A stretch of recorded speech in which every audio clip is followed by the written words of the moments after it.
The Human Cycle by Sri Aurobindo. Chapter 8. Civilization and Barbarism.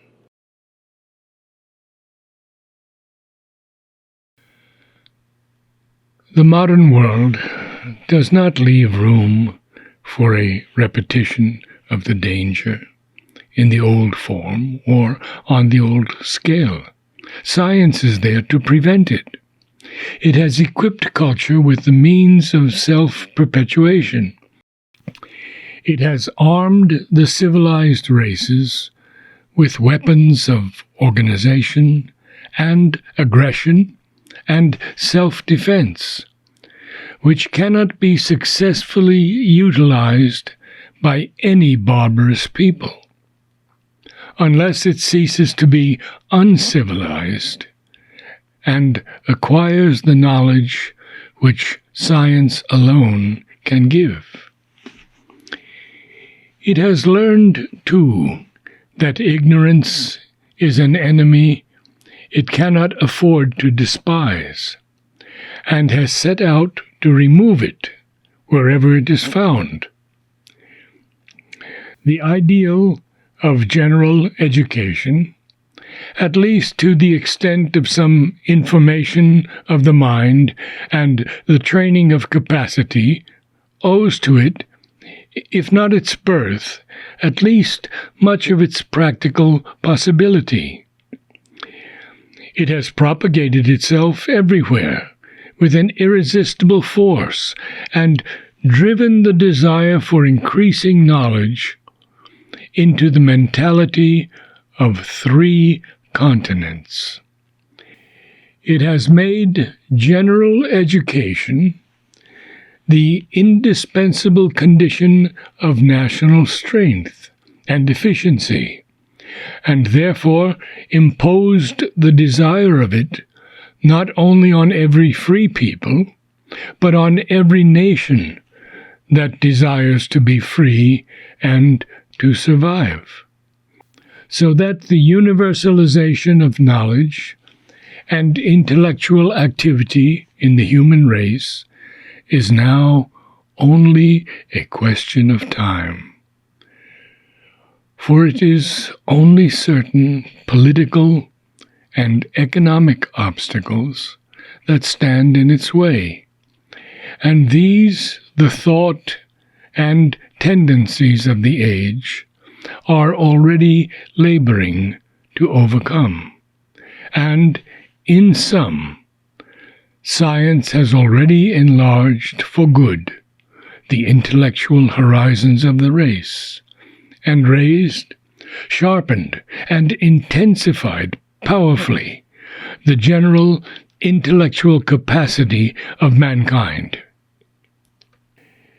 It is true that the first tendencies of science have been materialistic, and its indubitable triumphs have been confined to the knowledge of the physical universe, and the body, and the physical life.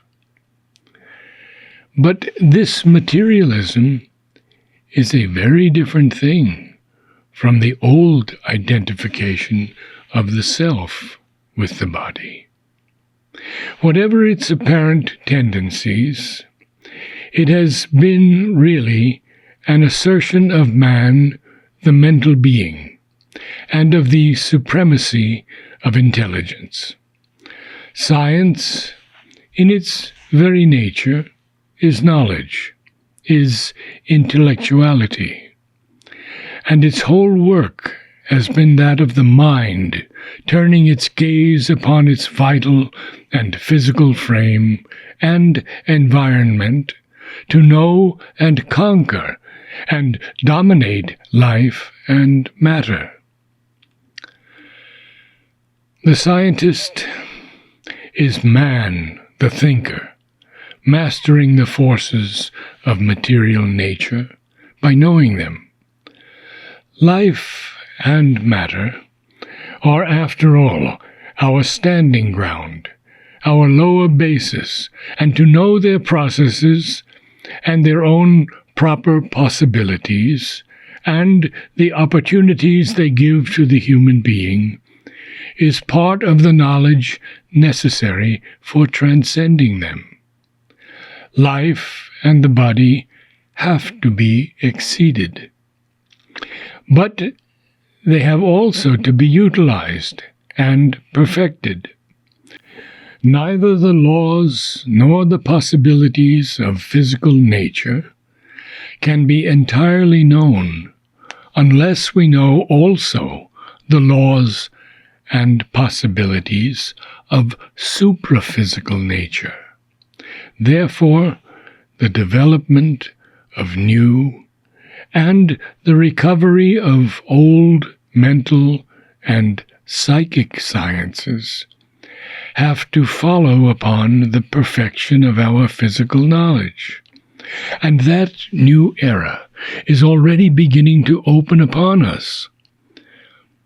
But the perfection of the physical sciences was a prior necessity, and had to be the first field for the training of the mind of man in his new endeavor to know nature and possess his world.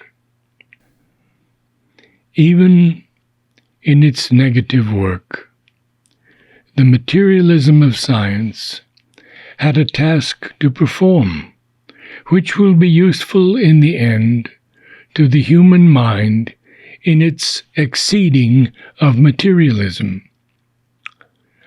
But science, in its heyday of triumphant materialism, despised and cast aside philosophy, its predominance discouraged by its positive and pragmatic turn the spirit of poetry and art, and pushed them from their position of leadership in the front of culture. Poetry entered into an era of decline and decadence, adopted the form and rhythm of a versified prose, and lost its appeal and the support of all but a very limited audience. Painting followed the curve of Cubist extravagance and espoused monstrosities of shape and suggestion. The ideal receded, and visible matter of fact was enthroned in its place, and encouraged an ugly realism and utilitarianism. In its war against religious obscurantism, science almost succeeded in slaying religion and the religious spirit.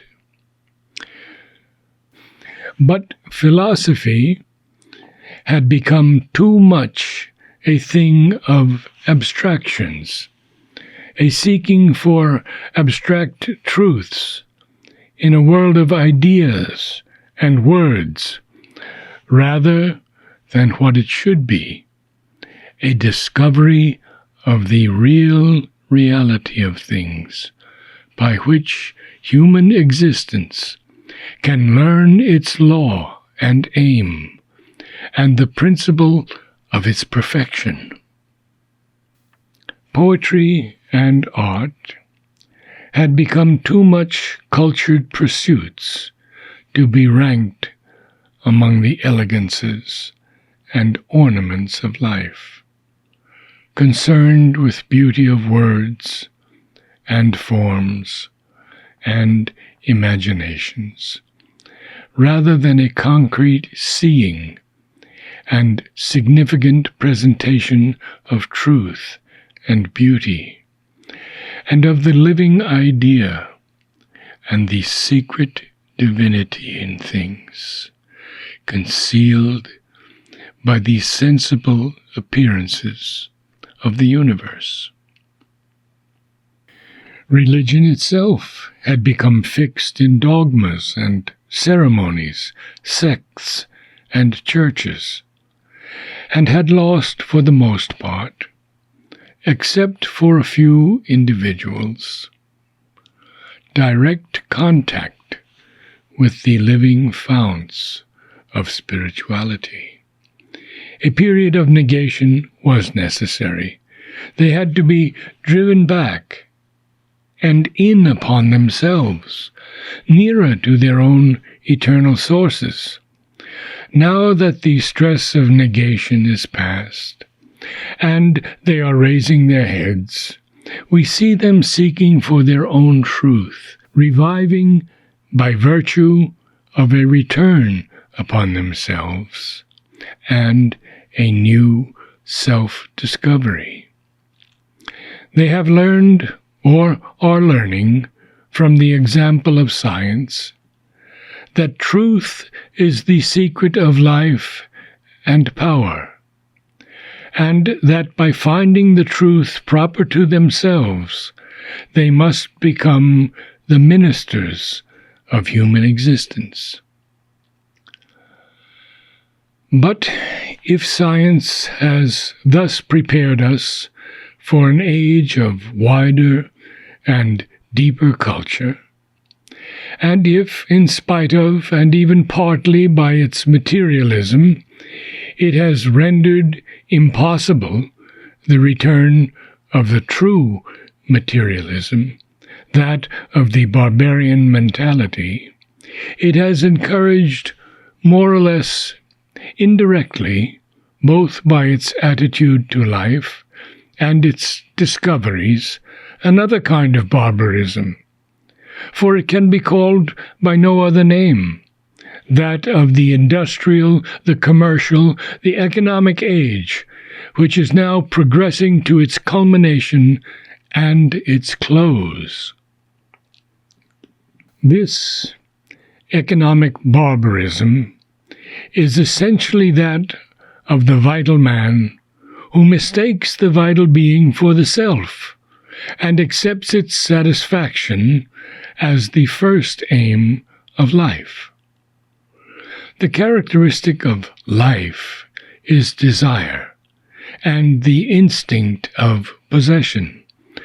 Just as the physical barbarian makes the excellence of the body and the development of physical force, health, and prowess his standard and aim, so the vitalistic or economic barbarian makes the satisfaction of wants and desires and the accumulation of possessions his standard and aim.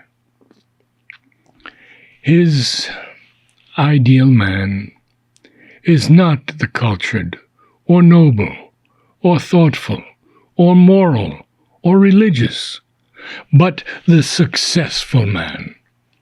To arrive, to succeed, to produce, to accumulate, to possess is his existence. The accumulation of wealth and more wealth, the adding of possessions to possessions, opulence, show, pleasure, a cumbrous, inartistic luxury, a plethora of conveniences, life devoid of beauty and nobility, religion vulgarized or coldly formalized, politics and government turned into a trade and profession, enjoyment itself made a business. This is commercialism. To the natural, unredeemed, economic man, beauty is a thing otiose, or a nuisance, art and poetry a frivolity, or an ostentation, and a means of advertisement. His idea of civilization is comfort, his idea of morals, social respectability, his idea of politics, the encouragement of industry, the opening of markets, exploitation, and trade following the flag. His idea of religion, at best, a pietistic formalism, or the satisfaction of certain vitalistic emotions. He values education for its utility in fitting a man for success in a competitive, or it may be a socialized, industrial existence. Science for the useful inventions and knowledge, the comforts, conveniences, machinery of production with which it arms him, its power for organization, regulation, stimulus to production. The opulent plutocrat and the successful mammoth capitalist and organizer of industry are the supermen of the commercial age, and the true, if often occult rulers of its society. The essential barbarism of all this is its pursuit of vital success, satisfaction, productiveness, accumulation, possession, enjoyment, comfort, convenience for their own sake. The vital part of the being is an element in the integral human existence, as much as the physical part. It has its place, but must not exceed its place. A full and well-appointed life is desirable for man living in society, but on condition that it is also a true and beautiful life. Neither the life nor the body exist for their own sake, but as vehicle and instrument of a good higher than their own. They must be subordinated to the superior needs of the mental being, chastened and purified by a greater law of truth, good, and beauty, before they can take their proper place in the integrality of human perfection. Therefore, in a commercial age, with its ideal, vulgar and barbarous, of success, vitalistic satisfaction, productiveness, and possession, the soul of man may linger a while for certain gains and experiences, but cannot permanently rest. If it persisted too long, life would become clogged and perish of its own plethora, or burst in its straining to a gross expansion. Like the too massive Titan, it will collapse by its own mass. Mole ruet sua.